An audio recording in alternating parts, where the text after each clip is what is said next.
alleged signs from God, the stigmata. The person who experiences this is believed to be suffering literally the anxiety and the wounds of Christ as he was crucified.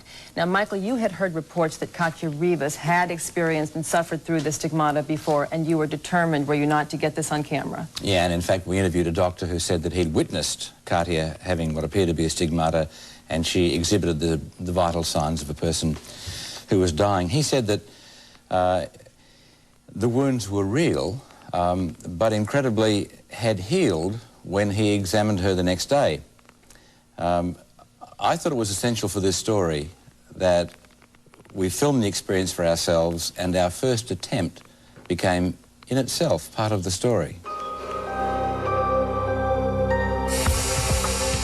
2,000 years ago, a man suffered an agonising death. Nails were driven through his hands and feet, a spear pierced his side, and a crown of thorns was forced upon his head. The injuries and suffering of Jesus Christ have been known to manifest themselves in ordinary men and women.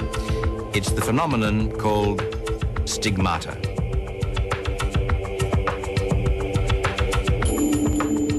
St. Francis of Assisi reputedly suffered the stigmata in the year 1224. The marks that appeared on his hands, feet and side remained with him until his death.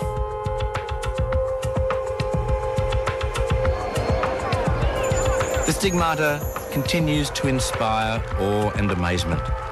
In May of this year, a crowd well in excess of 1 million people gathered in Rome for the beatification of Padre Pio. For 50 years, the late Padre Pio bled from supernatural wounds to his hands and feet. The Vatican has only authenticated 12 cases of stigmata. Case number 13 may prove to be Katya Rivas.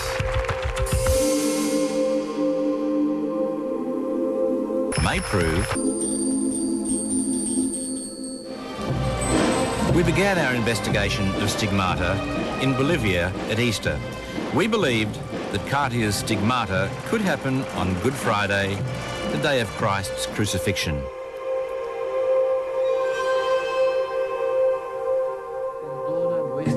If this was to happen, we would be ready to film it and take samples of blood for laboratory testing.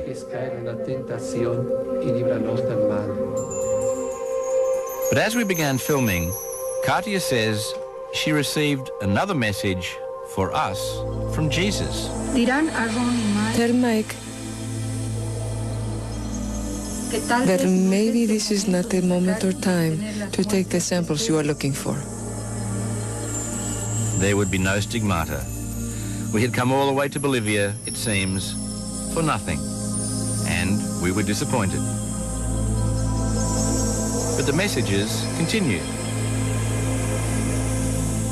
Learn to trust in me more.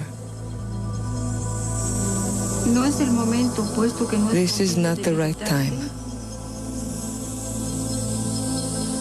According to this message, the stigmata would happen in Jesus' time, not ours. Our patients, we were told, would be rewarded. You ready? Ready? Greg? Katya, are you ready? The following day came an incredible prophecy. As we were setting up for an interview with Katya, she interrupted to say she had received a new message from Jesus. In reference to Mike, he will see more marvelous things through me. Not only would there be a full stigmata, but the exact date it would occur was stated in the message. The day after the day of Corpus Christi. No maybes, no conditions. This was our first specific prophecy. So we can expect stigmata after Corpus Christi? The next day. Katya's credibility was now on the line. On June the 4th, we had an appointment with God. Our science would test Katya's faith. That will give us a lot to think about. And me also. The Roman Catholic feast day of Corpus Christi is a celebration of the Church's central sacrament, communion, a belief that the bread and wine offered to the celebrants is the body and blood of Christ, Corpus Christi, in Latin, body of Christ. It took place this year on June 3rd. Now remember, Katya told Michael that the stigmata would occur the day after Corpus Christi on June 4th. And Michael and his team then returned to Cochabamba, still not knowing if the stigmata would take place. Now, Michael, this is a rather large claim, not a whole lot of, stuff to follow here to tell you where you're going to lead. Was there a biblical timetable to let you know what you should expect? Yeah, we were relying on Christian history quite a bit. We're told that the suffering of Christ before his crucifixion actually started the night before in the Garden of Gethsemane, where he suffered mental pain and anguish, anxiety. And Katya has told us that she also, the night before she suffers what she believes to be stigmata, she has great mental pain and anxiety. So we were most anxious to observe her on the night before, that Thursday night. It is Thursday morning and Katya has agreed to let us take blood samples. Yeah. Squeeze your finger back there a little bit. If she does have the predicted stigmata tomorrow, then we'll also take blood from those wounds for comparisons. Do you need more? A little bit more. Katya believes the blood from the stigmata may not be exclusively hers. When you have these wounds, who do the wounds belong to? Jesus. Jesus. That evening, when we return to Katya's house, she appears to be happy and well. But soon she becomes distracted and introspective. She's beginning to get the anguish in the first. Even if I am with many people, I feel lonely and abandoned. Like I am not understood by many people. I feel weak, like I cannot do anything. Tell that person. Thank you. She's probably going to ask Katya. She's crying. Katya has quietly left us. We find her alone in her prayer room. Unirte amorosamente a mis dolorosas llagas. Orar en silencio. Escuchar el silencio. Dejar que como el viento mi espíritu respire por todos los recodos de tu alma. Es una maravilla. ¿Eso te ha salido? Este libro que he abierto. Santificados. Creo que he hecho el grupo para la paz eso. I start crying for any reason. As the hours go by, it is such an anxiety that I cannot be at ease anywhere. The pain comes and goes, and I start praying. Then there is a very deep sadness. We still don't know if Katya will have the stigmata tomorrow, but what she says she is feeling now is the emotional suffering which always comes first. It is, she says, the worst time. It seems to us there is little doubt that what she is feeling now is real and profound.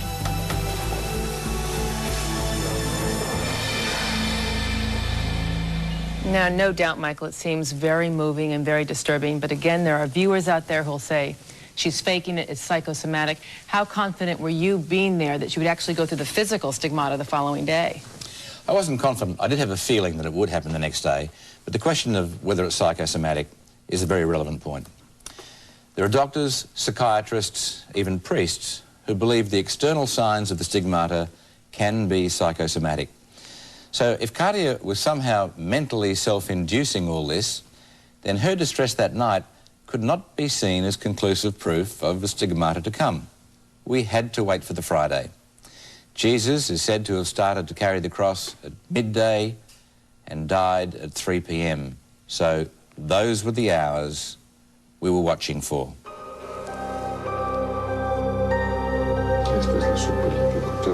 It's 12 noon, and Katya is feeling the pain that she believes is the beginning of the stigmata. I check Katya for any visible signs, but there is nothing. So these are scars from previous stigmata. There's nothing fresh. As the minutes pass, her pain appears to intensify. Is the stigmata really about to show itself?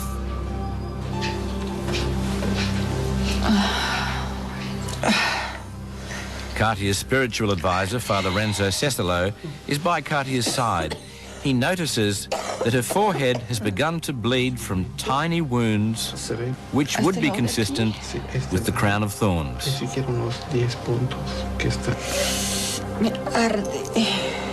feels it's burning. Can I see Katya? Scusi. It's 12:15. The first mark of the stigmata on the hand is now appearing. A tiny cross has appeared on Katya's hand. Descendió a los infiernos y al tercer día resucitó de entre los muertos. Subió a los cielos y está sentado a la tentación y líbranos del mal. Amén. Wounds now appear on Katya's feet. They start to bleed. Father Renzo intensifies his praying. Dios te salve María, llena de gracia, Señor es contigo. As carefully as I can, I take the samples we need for our blood tests. Santa María, Madre de Dios, I must stay away from the wound, which clearly has come through very dramatically and very quickly now. Gloria al Padre, al Hijo y al Espíritu Santo. Madre de Dios, ruega por nosotros pecadores, ahora y... Just one more, Katya. Thank you, Katya. We've been with Katya for more than an hour, and her wounds have continued to deepen. She is bruised and grazed below her left eye. Are these the wounds of Christ? Just want to just relax your hand there. I'm sorry, Katya. No. Es mi pulmón. Katya appears to be in great pain. For those of us present, it feels very real and very disturbing.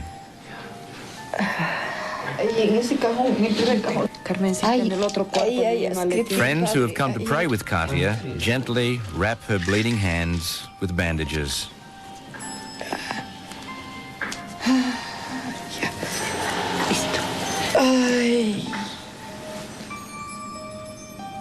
Llenándose de agua. Sus pulmones se están llenando de agua. En este momento dice. She says at this moment her lungs are filling up with liquid. It is now 2:45. If you believe that Katya is suffering as Christ did on the cross, then she is now reaching the final stages of the crucifixion and approaching death from prolonged torture.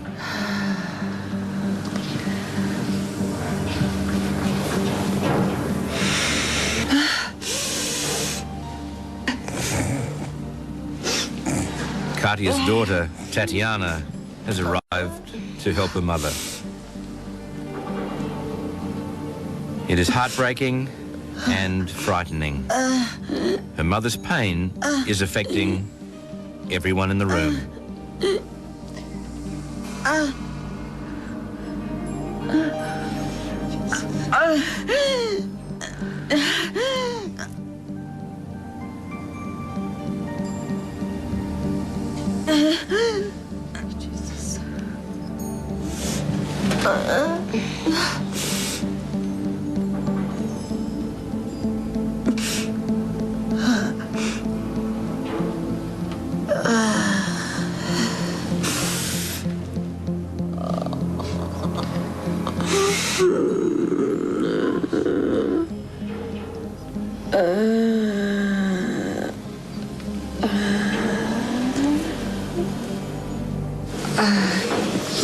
Ya pasó, Padre mío. Ya pasó.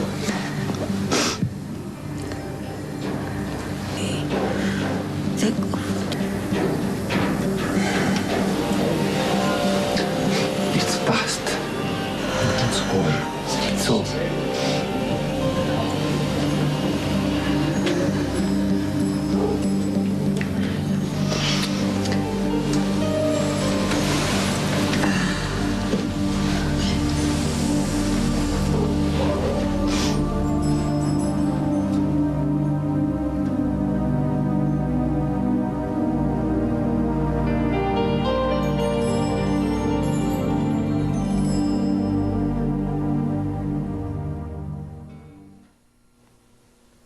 That was so very hard to watch. And on television, you were there, you watched those wounds, Michael, spring from nothing. How did you react being there, watching it with your own eyes? It was very disturbing. I mean, I think a lot of the viewers watching now will feel what I felt then. Maybe being there, it was a little bit worse. So mind-boggling and inexplicable. Yet those viewers you're talking about, many of them are saying that is totally self-inflicted. Was there any point where you saw her or she could have done this to herself? There is no way that was self-inflicted. We were there all the time. We had access to Katya all the time. We saw the wounds start from nothing. The first wound on her hand was a pink dot, and you saw the end result. It simply was not self-inflicted. Now, you're a skeptical journalist. You feeling a bit more spiritual these days as a result of watching that firsthand? It certainly pushes you heavily in that direction, but you can't rely on your emotionalism when you're making that judgment, or even a feeling of spirituality. So I felt pretty strongly that we still had one more chapter of the Stigmata to go. More proof. We had to go back the next day and see the condition of her wounds.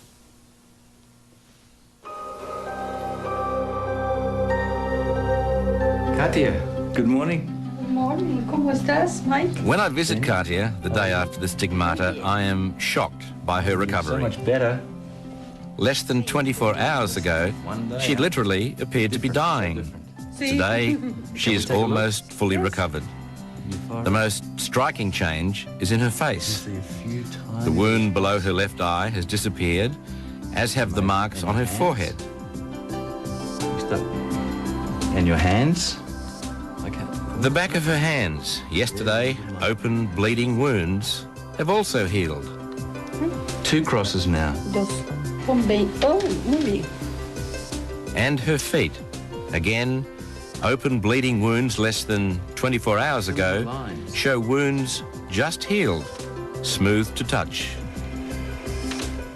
So, no more Stigmata? Ahora no estoy preparada para... Katya said she received this message from Jesus after her suffering stopped. Te he ido preparando para este I have been día, preparing you for this day porque necesitaba because I needed llegar to al reach mundo the world one more una vez time más through a someone través de like you, que mostrara to show the world my suffering. Gracias. Thank you.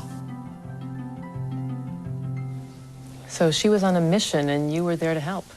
Yeah, if you believe that message, it was remarkably strong. Jesus was saying to her, everything you've been through was to prepare you for this day. Your previous Stigmata, all the messages, all your work. It was quite a message. A lot of pressure for one journalist, no? But you actually saw the wounds healed the next day. I mean, you looked at them with your own eyes and you saw that there was just a bare scar, is that right? Absolutely, and even on her feet where the wounds you could still see, there was no scab and they were smooth to the touch, which to me makes the psychosomatic theory quite unlikely. But of course, we still had the blood to test. Now, what were you looking for in the testing of that blood?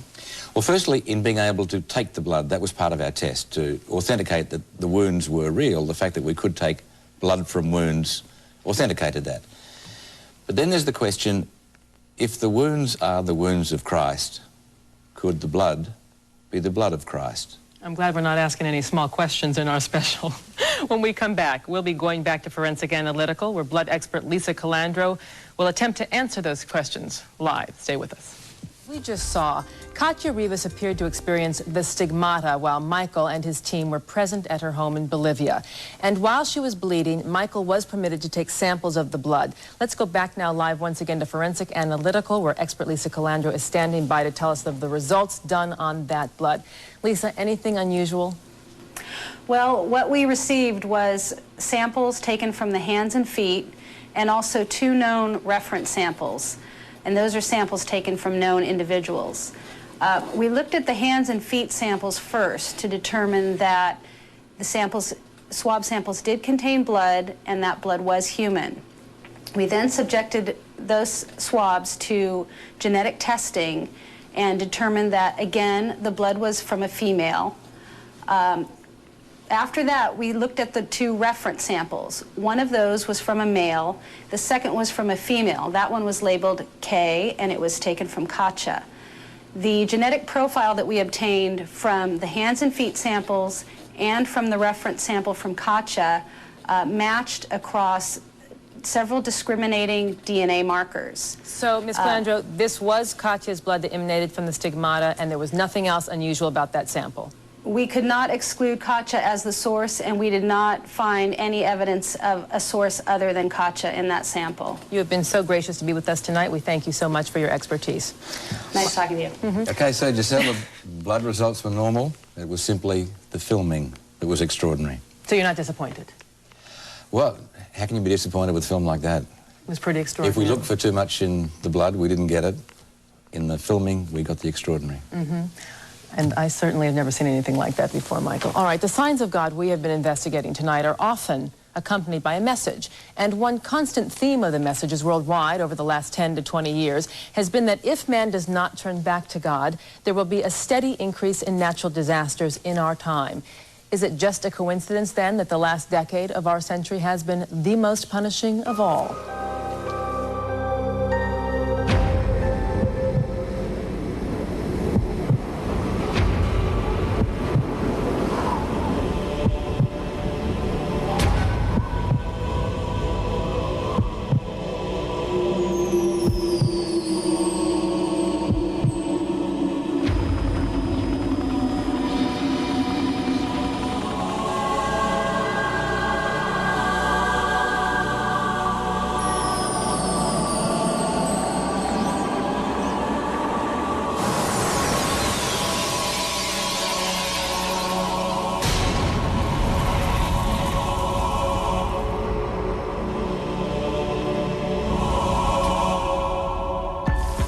Earthquakes, tornadoes, hurricanes, floods, and volcanic eruptions, natural disasters that have affected close to 1 billion people in the past 5 years alone, destroying lives and livelihoods. We have seen an increase in the severities of catastrophes during the 1990s. Those who add up the cost of these natural disasters call them acts of God. Could they be closer to the truth than they realize? Records of natural disasters have been kept since the year 1900. Fact 1, a third of all natural disasters that have occurred in this century came in the 1990s. Fact 2, the world has an average of 700 natural disasters per decade, but the 1990s have already been hit by 2,400, 3 times the average. Not only are they more frequent, but they are also more severe.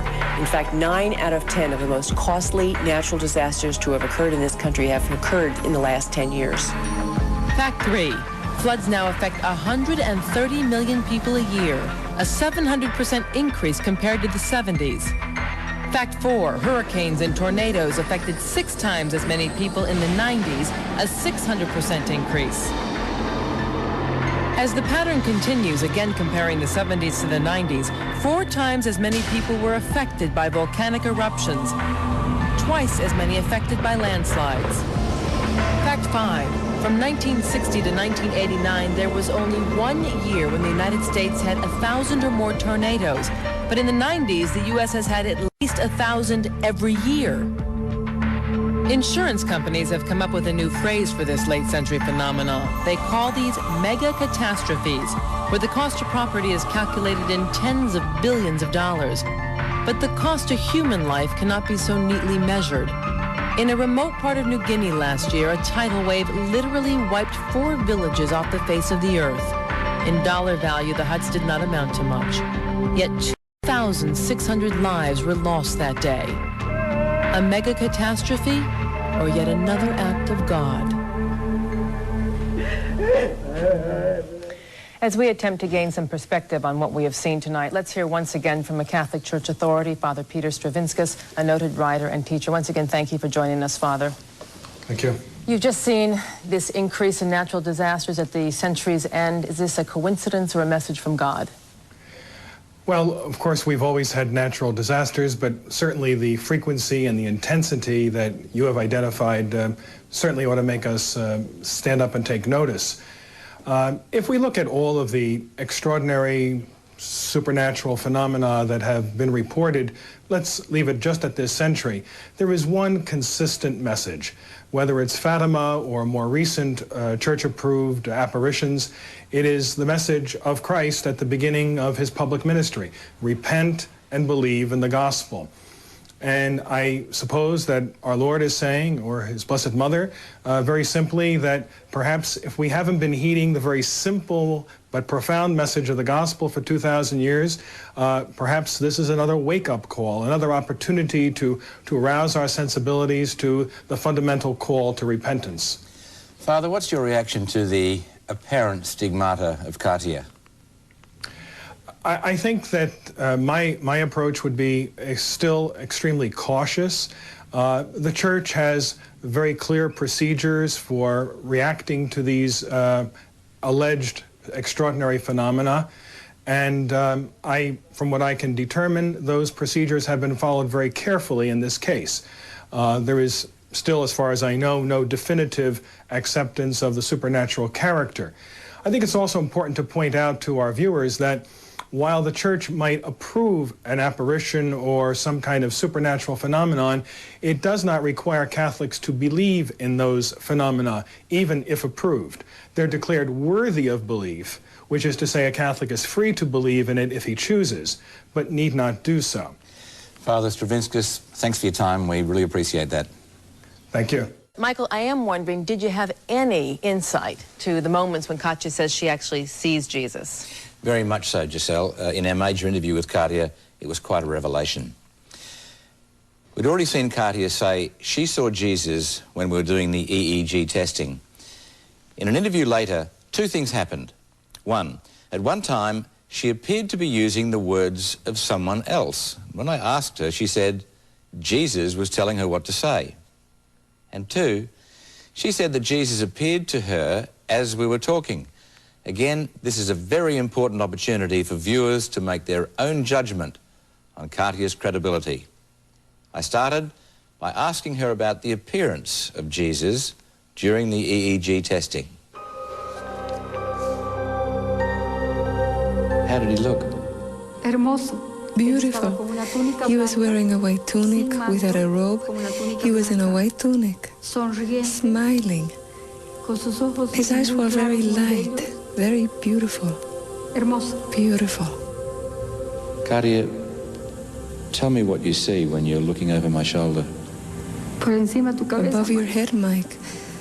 When you're asking me how he looks, he was smiling right behind you so that I could describe him to you. Is he there now? Sí. Do you want to talk with him?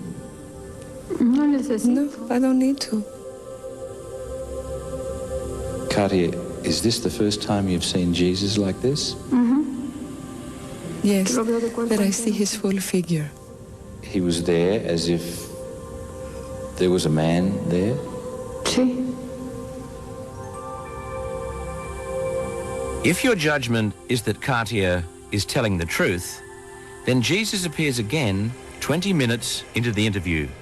You may care to concentrate on Katya's eyes and look for any unusual reflection. What are the sins that most offend Jesus? All sins are an offense to God. There's no such thing as a big lie or a small lie. It is a lie. There is not a small theft or a big theft. It is theft. But I think the thing that hurts Jesus the most is arrogance. Katya, of all the messages you've received, if you had to make one simple summary of them, what would it be? That he is always waiting for his children. And that when we say yes to him, he is very prodigal with his love and mercy. Katya, were you seeing Jesus when you were telling me that? He was speaking to me about his love and mercy. Does he have anything else to say? Que él espera que cada una that he expects that each one of these words caiga como una fall gota de like rocío dewdrops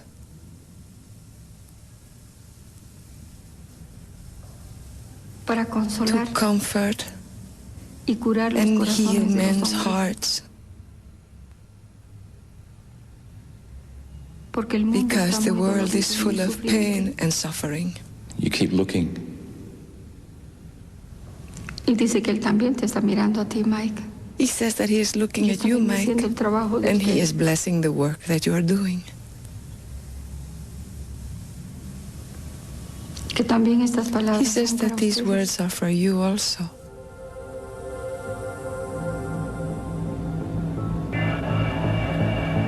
While we were editing this footage, one of our editors noticed a strange reflection in Katya's left eye. We decided to computer enhance her eyes to get a closer look. As you look at your screen, it's on the right-hand side. There is no doubt that at this moment, the light has changed and appears to be brighter.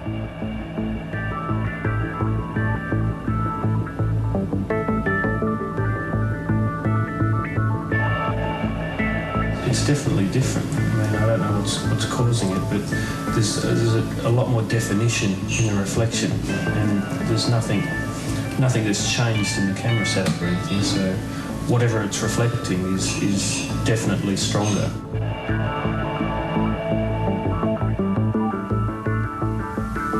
Y dice que él también te está mirando a ti, Mike. Katya says she could see Jesus. Was that his reflection in her eye? That's one question in this investigation that science can't answer. Que también estas The palabras judgment son para ustedes. must be yours.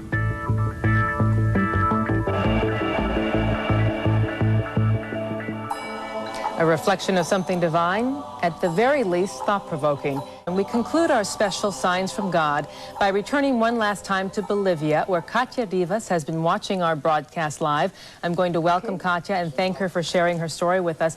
Buenas noches, Katya. Gracias por compartir su historia con nosotros. Buenas noches, Giselle. Gracias por presentarme esta noche entre ustedes. Gracias a usted, Katya. Thank you to you. Mike está aquí. Mike is here y él quiere saludarla. He wants to ask you a question and I'm sure say hello to his friend. Mike? Katya, firstly, thank you for everything, and what did you think of the program? Mike dice gracias y también él te pregunta, ya vio el programa, ¿cómo te sientes? Me siento muy emocionada, seguramente, igual que ustedes, y me imagino que el Señor también se siente igual. You want to ask her something else, Mike? I'm sure you want to ask her if she has another message. Yeah, Katya, do you have messages from Jesus? Mike también te pregunta si puedes ver a Dios en este momento y si tiene un nuevo mensaje para nosotros, Katya. No lo veo, pero sí tengo el mensaje y lo voy a leer en este momento. But yes, I do have the message and I will read it right now. Por favor, gracias. Querido hombre del siglo XX, Dear man of the 20th ustedes me han century, olvidado. you have forgotten me. Vengo otra vez para sacarlos I will be coming back again de la oscuridad to y take you away from the darkness and show you la fe verdadera. the true faith. Vengo a abrazarlos. I come to hug you. Quiero colocar mi corazón junto al de ustedes I want to put my heart next to your heart para transmitir mi amor a toda la humanidad. to transmit my love to whole humanity. ¿Quieren abrazarme? Do you want to hug me? Tu alma es delicada como el pétalo de una rosa. Your souls are delicate as a rose petal. Déjame imprimir en ella mi huella. Let me impress in it my love. Katya, a lot of people are watching this program tonight. What do you want them to take away from the program? Katya, mucha gente está viendo este programa y te gustaría que la gente recordara. ¿Qué quieres que ellos recordaran? Que recuerden I want them to remember que tenemos un Cristo vivo that we have a live Christ en la Sagrada Eucaristía, in Eucharistic, religion, que Jesús está esperándonos allá that Jesus is waiting for us. y que Katya, nadie olvide todo el sufrimiento de Jesús por cada uno de nosotros. And please don't forget Jesus' suffering for all of us. Katya, nuevamente again, mil gracias for your story, for sharing your intimate story with us. Fue un gran placer, a great pleasure. And Michael, what a pleasure to do this Thanks, story Giselle. with you. It's been quite extraordinary. Your final thoughts? It's changed me considerably, and I hope it gives a lot of people a lot to think about. From Fox Studios in Los Angeles, I'm sure they will. Thank you so very much. It's been quite a pleasure again. I certainly believe in the power of faith, if nothing else. I'm Giselle Fernandez with the very talented and respected Mike Willacy from Fox Studios in Los Angeles. Thank you all very much for joining us tonight. Signs from God, faith, fact, we will let you, the viewer, be the judge. Good night, everyone.